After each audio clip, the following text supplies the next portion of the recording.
Welcome back, guys. Well, today I'm here to show you how to make soda the natural way. Stay tuned. So I picked up a couple of books a little while ago. One is called the Wildcrafting Brewer and the new Wildcrafted Cuisine from Pascal Baudar. I'm really excited about that purchase because it's going to open up a whole new world of wild food to me, wild edibles. And today I'm here to make soda, basically wild fermented soda.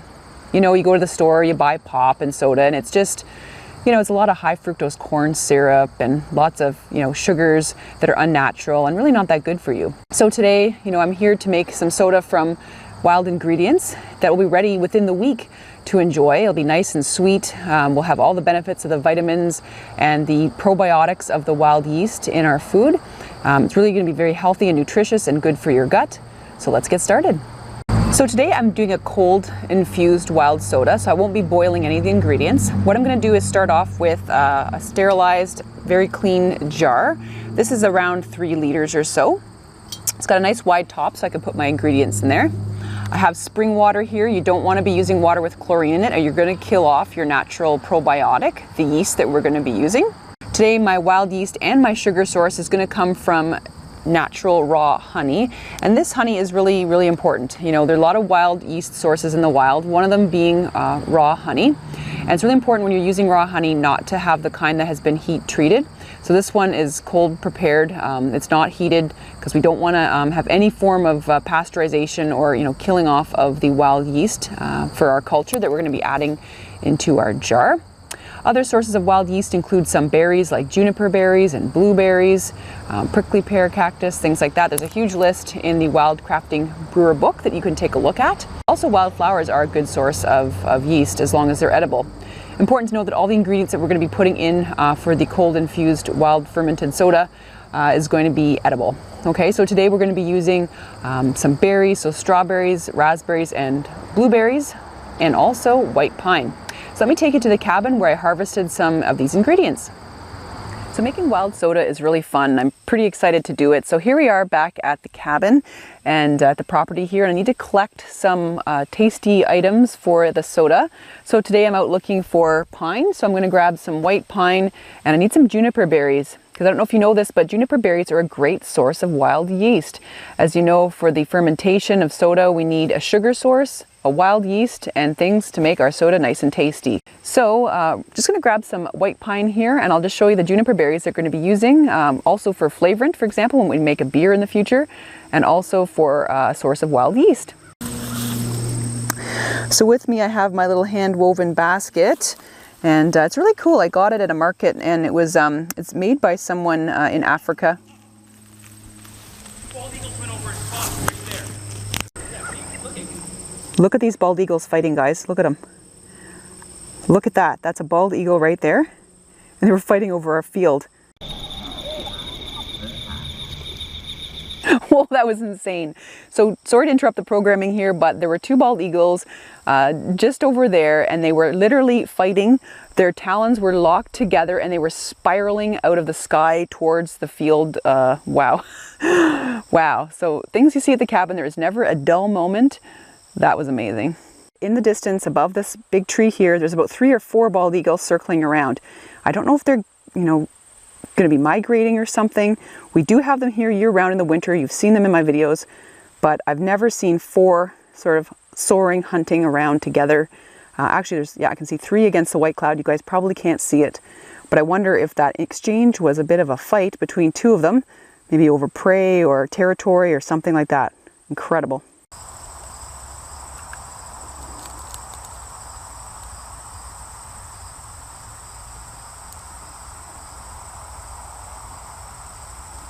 Looks like a young one, so it's probably a territorial thing.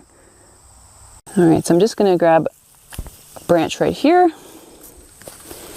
So I'm just going to get 2 or 3 branches just to fill my basket here so I can make some nice soda. It's not harmful to prune these guys, especially this time of year in the fall. They're done, they're growing. So we're all good. Now let's head over and grab some juniper berries. Here's what we're looking for. We're looking for a ground juniper, and these are the berries that I'm interested in.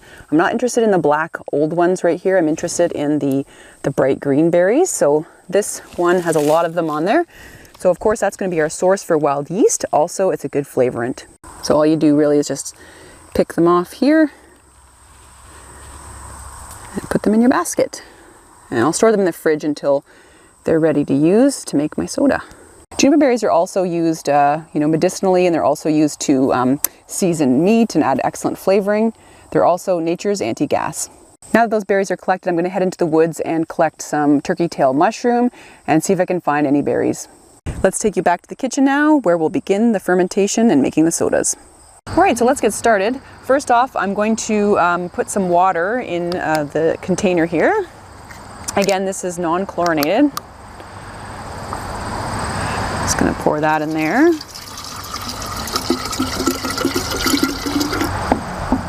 And just going to put a bit in for now, and I've already poured out about 3/4 of a cup of the raw honey. We're going to mix this in the jar, and we're going to want to dissolve this in our water. It might take a little bit of time here. I've got this little spurtle a wooden stir stick basically that I use for when I make oatmeal, but this is going to be just the thing we need to mix up the honey into the water. So we'll do that for now and dissolve the honey. You want to stir it really well until all the honey is dissolved. And take a few minutes because it's again, it's a cold infusion. You don't want to heat the honey at all, or you're going to destroy that wild yeast. The honey is also going to serve as our sugar source.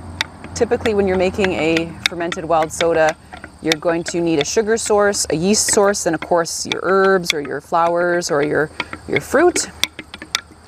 So the honey is going to serve a dual purpose today. I won't be using any of the juniper berries in this preparation. I'll save them for another type of soda I'm going to make. But I'm definitely using that pine we collected. Add a little bit more water here.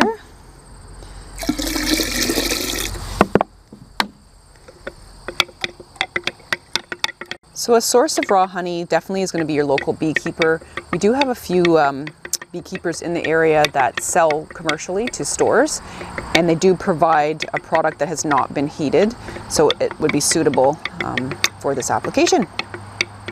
Wild ingredient I'll be using here today are wild blueberries. They aren't from the cabin, but they are from the region. And I'm also going to be using, this is the white pine. So I washed all the ingredients really well. And you'll notice with the white pine that I snipped the edges off of the needles. That was just to kind of help extract some of the flavor and the nice piney scent there. Again, really important when you're using wild edibles to make sure that it's safe for you to eat. Women that are pregnant, it may not be safe for you to ingest white pine. Please keep that in mind when you're preparing recipes like this. All right, so I'm going to do a 50-50 mixture of the white pine, and we're going to do some of the fruit as well. So again, strawberries, raspberries, and blueberries. So you can also do any kind of infusion with things that are edible. You can go out on a walk during the morning, get all the kinds of your favorite fruit in the bush, different kinds of edible, flower heads, pine, fir, that kind of thing to put in the mix. So let's add it in. Again, these are all washed and cleaned. Again, we're going to be doing a 50-50 mix of the white pine and the berries. Putting the pine in there first.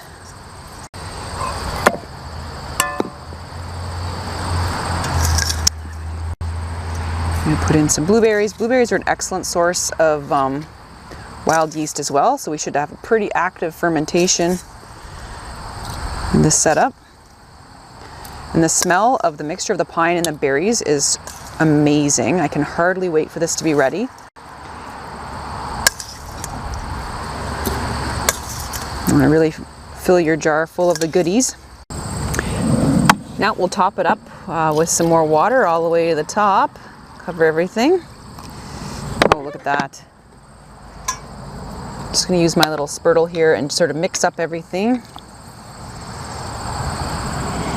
Oh, that smells good. The cold preparation is the best for pine. You don't want to destroy a lot of the healthy things in there, like the vitamin C, through excessive heating. Also, you get all the nutrients from the berries as well. Take a look at that, jam-packed full of yummy goodness. So now what we're going to do is we're going to not close the lid on this. We're going to put a paper towel or a coffee filter or cheesecloth or a small dish rag over top of it that's clean. That way it will allow the fermentation gases to escape. All right, so here's my paper towel that I'm going to be putting on there. And I just got a little bit of paracord I'm going to use to just hold it on. Now that we have the paper towel or coffee filter on top of the mixture, we're going to let it sit here for 2 to 4 days at room temperature, so not outside. It will ferment during that period of time. You'll start seeing bubbles kind of popping up through the liquid there. You're going to want to stir it 3 to 4 times a day. You don't have to stir it during, sleeping hours, so don't worry about that. Then once that's really actively fermenting, you want to put it into these large swing top bottles here with the little tops like that. You've probably seen these at various different stores. And of course you're going to be straining out all the other ingredients. So the pine and the berries are not going to go into the bottle. It's just going to be the liquid that's in here. And then when it's fermenting in these jars with the lid closed again, you're going to start seeing the carbonation form. So the gases from the fermentation process are going to build in the bottle and create an infusion with carbon dioxide. So it's going to have a really nice carbonated flavor. You can test it as you go along, called burping the bottle, by slightly lifting the lid and hearing the hissing sound and seeing how much carbonation you get. When you're satisfied with the kind of carbonation you want, it's ready to go in the fridge. I recommend that you enjoy your fermented soda within the week. I wouldn't leave it too long. It's going to taste so good, why wait anyway? If you wait too long, you'll end up with bacterial contamination, off flavoring in your drink, and you might end up getting sick. So I really recommend that you drink it within the week of preparation. The fermentation's going really nicely. So we're about 2 days in, and you can start to see the little bubbles coming up during the fermentation here. As you note, we're about a couple days in, and the fruit's obviously getting a little bit mushy, which is what's sort of expected to happen. So the natural yeast found from the blueberry as well as from the honey is actively flourishing. The yeast is digesting the sugar within the vessel here, and as you can see, the product of the fermentation is carbon dioxide. So I have to stir this about 3 to 4 times a day, and I just want to show you the little bubbles are coming, so it's really exciting. I think tomorrow I'm going to start bottling the soda, and then we're going to go through another phase of fermentation. Right now we're going through the part of fermentation where the yeast is allowed to have access to oxygen for the fermentation process. Next step is I'm going to be putting it into bottles where I'll be closing the lid, so there will be no oxygen allowed. So that's really going to accelerate the fermentation process. Another product of the fermentation is alcohol. Now, I'm not really fermenting this for a very long time, so it's not like this is going to be really high alcohol content, but the yeast produces alcohol and carbon dioxide.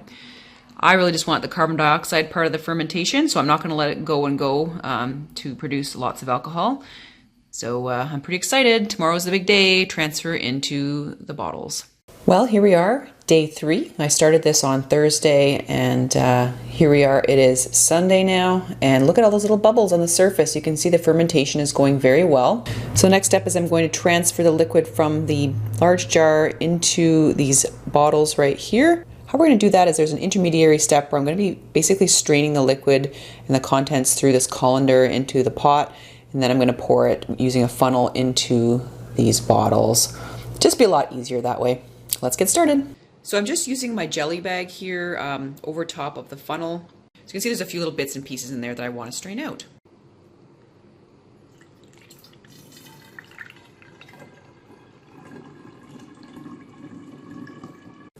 Well, here we go. Isn't that beautiful? Got 2 750 milliliter bottles out of that round and a little bit extra in this one, so that's cool. So what I'm going to do now is keep this at 24 hours at room temperature here, and we'll watch it ferment some more. I'm going to be checking it frequently, and I'll have to kind of burp the bottle, so I'll have to open this up, let some of the gases out so pressure doesn't build too much in there, because it's going to continue to ferment. When I'm happy with the level of carbonation, what I'll do is I'll slow the fermentation down by putting it in the fridge, and I'll be ready to drink.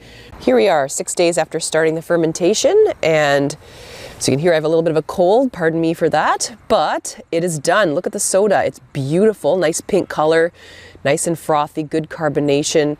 I've put it in the fridge there for about 24 hours just to chill it down to make it taste amazing.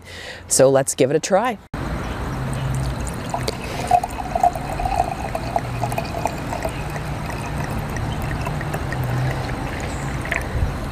Let's give it a try. I love how I did the little presentation here. This is a really neat way to display your sodas with, you know, you can put some of the ingredients as garnishes. And I've just got a bit of sugar here on the rim. Oh, it smells so good. It smells very fruity. A little bit of the pine smell to it, but not overpowering. I know a lot of you guys were really worried, you know, at least from my Facebook posts about it, that it might have a really piney, resinous kind of taste. I'm not anticipating that from the smell. Very, very fruity. Let's see. Oh, that is awesome. A little bit of carbonation, just enough to kind of sort of smack at the back of your tongue there, but not like a really a strong pop like Coca-Cola or, you know, ginger ale or something like that.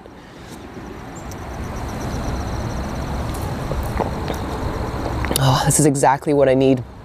A little bit of a cold coming on, and this is rich with vitamin C and other vitamins, you know, between the pine in here and all the fruit that I have in there and the natural wild yeast. I should be well on my way to feeling better very soon having this as a drink. I highly recommend your own fermentation and making wild sodas. I want to show you another soda fermentation that I'm working on right now. It's definitely another one that's good for cold and flu season. It's in Pascal Baudar's book. This one is the turkey tail soda. It has ginger and lemon in it, and I'm really excited. It'll be ready in about a few days. So let's just have a peek at what it looks like. So now I brought out the turkey tail soda that I was talking to you about. And as you can see, here it is.